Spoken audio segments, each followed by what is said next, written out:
Olá, meus queridos, estou de volta e hoje eu vou começar uma série de vídeos aqui para a gente conversar sobre a transação em si, né? Falar sobre os detalhes da transação em si. Hoje eu vou falar um pouco do macro e vou falar também de qual que é a sua responsabilidade de corretor junto à Title Company. Depois eu vou fazer um vídeo sobre o financiamento, vou fazer um vídeo com relação à inspeção, cada uma das partes eu vou fazer um vídeo separado.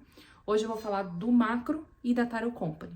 Então, no macro, no geral, o que é uma transação de real estate? Você vai ter um contrato executado, vai ter um prazo para o depósito, um prazo para a inspeção. Mais ou menos quando está acabando ali o prazo da inspeção é quando está sendo iniciado o processo com o banco, né, de aprovação do financiamento.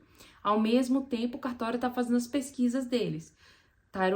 As pesquisas necessárias para o Title Commitment, o Lien Search, o Estoppel quando tem um. Title Company vai fazer todas essas pesquisas. Uma vez que o banco está pronto com tudo que eles precisam do comprador e a Title Company também está pronta, então a gente vai fechar a transação. Title e Lender vão entrar em contato, fazer o balance dos números da transação, juntar a documentação e a documentação vai ser assinada junto à Title, seja por Ron, o que for. A gente vai falar com detalhes sobre isso. Então, o macro é isso. Under contract, pesquisas a Title, documentações têm que ser enviadas para o banco, aprovou o processo com a Title, aprovou o processo com o banco, a gente fecha. Simples, né? Nem tanto. Bora para os detalhes agora. Além dos utilities, a Title Company também vai pesquisar se tem algum lien na propriedade. Então, por exemplo, o financiamento é um lien. Por exemplo, se o seu vendedor ele não pagou um reparo, uma troca de ar-condicionado, por exemplo, a empresa de ar-condicionado, ar-condicionado, roof, o que seja. A empresa foi lá e colocou um lien na propriedade. Então, é um ônus dessa propriedade que precisa ser pago. Qual que é a nossa maior preocupação com relação a isso? Pagar, basicamente. Então, contanto que seja pago antes do fechamento ou com os fundos do fechamento, tranquilo com relação a liens, tem que ser pago, period. E uma informação muito importante com relação a esse lien search é que ele vai também puxar se tem algum open permit. Pelo exist contract, não é responsabilidade do buyer, do seller, fechar permits. A gente, claro, sempre vai pedir. Quando a gente está representando o comprador, sempre vamos pedir. Quando a gente está representando o vendedor, claro, sempre vamos indicar o nosso vendedor a fazer, porque essa é a prática do mercado, mas não é responsabilidade do vendedor. A gente sabe disso, ou era para saber porque está no contrato. E é por causa disso que está no contrato que tem muito corretor que hoje em dia coloca lá no additional terms do ESIS, falando que o vendedor tem a obrigação de fechar todos os permits, porque o contrato fala que o vendedor tem a obrigação de furnish documents so the buyer can close permits, não necessariamente dele fechar o permit. Então, muito importante a gente ficar de olho nisso e, obviamente, sempre ir atrás do vendedor para que esses permits sejam fechados. Um que se acontece, quando acontece muito raramente, mas se acontece é um pouco preocupante, são code enforcement cases. Então, algumas propriedades, eu já tive algumas transações que tiveram code enforcement cases.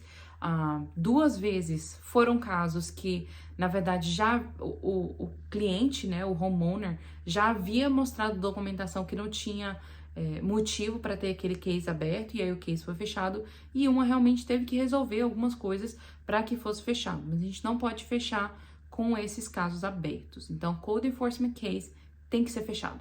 Então, o Lien Search basicamente é isso. Esses são os pontos que você precisa focar. Se tiver algum, você tá do lado do buyer, tá devendo alguma coisa, tem algum open lien, tem algum open utilities, alguma coisa que precisa ser resolvido, anota para na hora que chegar o final alta, você ver se isso está sendo cobrado do vendedor ou não. Porque se não tiver, tem que ter a prova de que foi pago por fora, sem ter sido pago pela Title. Muito importante você fazer isso. Eu já fechei transação, tinha $400 que a vendedora estava devendo, ninguém viu isso, ninguém olhou no research, ninguém notou, não fomos atrás. Na hora que essa cliente foi vender a casa, apareceu no research e a buyer foi atrás. Ela falou, não, mas não tô devendo, era conta de água. E ela não sabia nem que ela estava devendo, mas quem estava devendo era o antigo dono. E isso não foi fechado na hora da venda e ela teve que gastar o dinheiro e pagar. Então, nesse caso foi $400, poderia ter sido muito mais. Precisa, sempre que você recebe o Lien Search, anota tudo que o vendedor está devendo e make sure que a Title Company cobrou dele. Se não cobrou, que ela te manda o recibo de que foi pago. E aí vamos para o Estoppel, que o Estoppel é como se fosse o Lien Search, mas diretamente com o condomínio. Então, ele vai ver com o condomínio se o vendedor está devendo alguma coisa, se o vendedor tem algum open violation, quantos associations tem. Isso é muito importante. Eu tive uma transação que no dia do closing, a agent do buyer foi notar, eu estava do lado do seller, a Title Company fez as pesquisas, tinham 2 HOAs. A Title Company pediu o estoppel de um HOA somente, mas estava lá escrito que tinha um outro HOA e que tinha que ser pedido. Ninguém notou novamente. No dia do fechamento isso foi notado e, obviamente, a gente teve que estender o fechamento para pedir o novo estoppel. O vendedor teve que pagar um rush fee. Obviamente, a gente fez a Title Company pagar por isso, mas teve que ser pago esse rush fee e a gente atrasou o fechamento por causa disso. Então, uma coisa muito importante é isso, olhar quantos associations tem. Se tem mais de um, alguns vão pedir só um estoppel para os dois associations, mas outros vão pedir um estoppel para cada association. E no próprio estoppel tem essa pergunta e resposta. Quantos associations tem? 1, 2, 3. Precisa de estoppel para esses outros associations? Sim, não. Se precisar, anota. Olha, tem que ir atrás desse segundo estoppel. Muito importante. Open violations. Você vai precisar olhar, o vendedor tá com alguma violation. O violation pode ser tão simples como eu já vi. Ah, tem uma bicicleta na varanda do apartamento e não pode. Tá, tira a bicicleta do apartamento, tira a foto, manda pro HOA e fechou. Podem ser problemas estruturais de que os causos da vida do cliente que simplesmente fez várias alterações no quintal dele sem autorização do condomínio. Não foi nem assim, eu não pedi, não, ele pediu, o condomínio negou, ele ainda assim foi lá e fez, e chega no fechamento aquele bando de violation. Por causa do que ele fez, demoraram 3 meses para fechar essa transação por causa do tanto de violation que tinha. E ele tinha se negado não só pelo HOA, ele tinha se negado pelo county também. Todo mundo negou e ele ainda assim foi lá e fez. Então, obviamente, ele gastou muito dinheiro. A empresa que fez o serviço sem permit também gastou muito dinheiro para que tudo isso fosse resolvido, porque o caso já tinha sido enviado para um advogado. Porque o condomínio já estava tão em cima do cara há tanto tempo, que ele falou, vou mandar para o advogado porque o cara não me responde. Já estava cobrando taxas em cima de taxas, open violation, advogado envolvido, uma dor de cabeça, e por causa disso aí demorou 3 meses para fechar. Outra coisa importante é você olhar no estoppel, porque vai falar lá se o vendedor tem algum crédito. Eu já tive transação do vendedor ter mais de $5.000 em crédito e o comprador que estava contando as moedinhas para fechar, ele não tinha dinheiro para reembolsar o crédito pro vendedor. Ele falou, quem mandou você pagar o HOA do ano inteiro de uma vez? Ninguém mandou, né? Mas é importante você saber se o vendedor tem um crédito, porque o comprador vai ter que reembolsar isso. O HOA não reembolsa. Então, o comprador vai ter que reembolsar isso para o vendedor e o comprador, obviamente, vai ficar com aquele crédito ali. Então, é muito importante isso também. E, obviamente, se ele deve, né? Se ele tá devendo, olhar no estoppel não, né? No estoppel, claro, vai dizer o valor, mas olhar no alta, ver se a Title Company cobrou o valor certinho e pagou o HOA. Então, basicamente, do estoppel é olhar quantos associations tem, make sure que todos os associations têm um estoppel se esse for requerido, make sure que não tem nenhum violation aberto, que não tem nenhum valor em aberto, qualquer valor que possa estar em aberto seja fechado até o fechamento, esteja no alta, ou você tem um comprovante de pagamento vindo do vendedor. E aí entra o Title Commitment, né? Que é a mesma coisa do Title Insurance, que é o seguro do título da propriedade. A Title Company ela vai entregar esse Title free and clear para o comprador, né? Porque ela fez as pesquisas. Então, sempre pergunta para a Title Company se o Title está free and clear. Não é trabalho do corretor analisar um Title Commitment, é trabalho de um advogado. Então, se o seu cliente tiver com dúvidas, você pode procurar um Real Estate Attorney para analisar esse Title Commitment e make sure que tá tudo ok.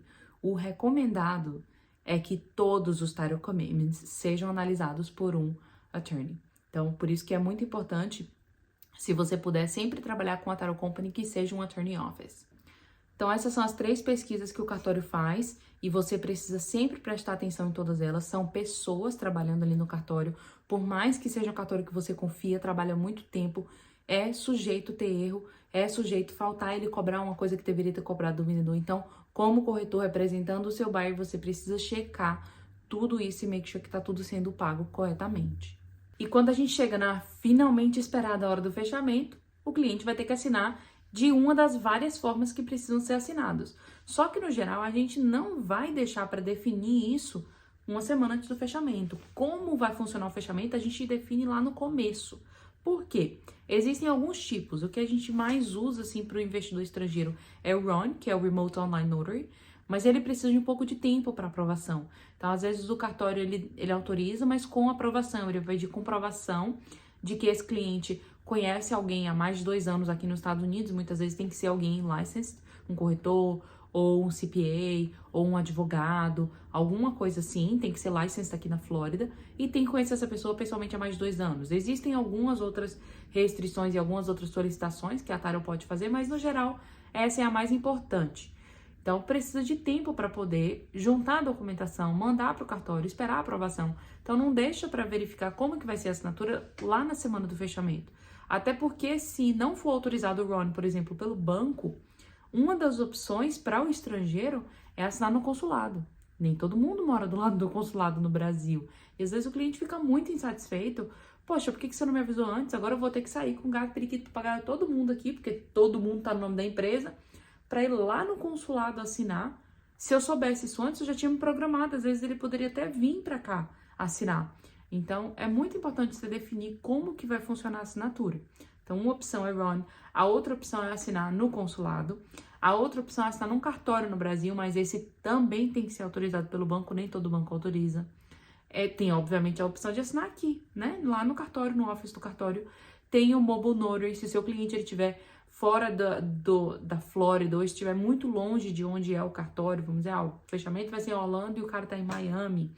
Então, a gente pode fazer um Mobile Notary, que é você envia para a Title Company qualquer endereço que o cliente quer e o horário que o cliente quer e vai o Notary até o endereço escolhido pelo seu cliente para ir lá e fazer o fechamento. Então, essa é uma forma bastante usada também para os clientes que estão aqui dentro dos Estados Unidos. Fora dos Estados Unidos é RON, cartório brasileiro, se for autorizado pelo banco, ou então, se nem o RON, nem o cartório brasileiro, aí seria no consulado. Então, define isso lá no começo, para não dar bafafá lá na hora do final do fechamento. No próximo vídeo eu vou falar sobre a sua responsabilidade com relação ao financiamento e o que você tem que fazer junto ao banco com o seu comprador e quais são os processos que você precisa acompanhar. Então, é isso por hoje. Não esquece de dar like, subscribe, mandar mensagem, falar um oi, para eu ver que você tá vivo e que você tá vendo o que eu tô falando aqui, né?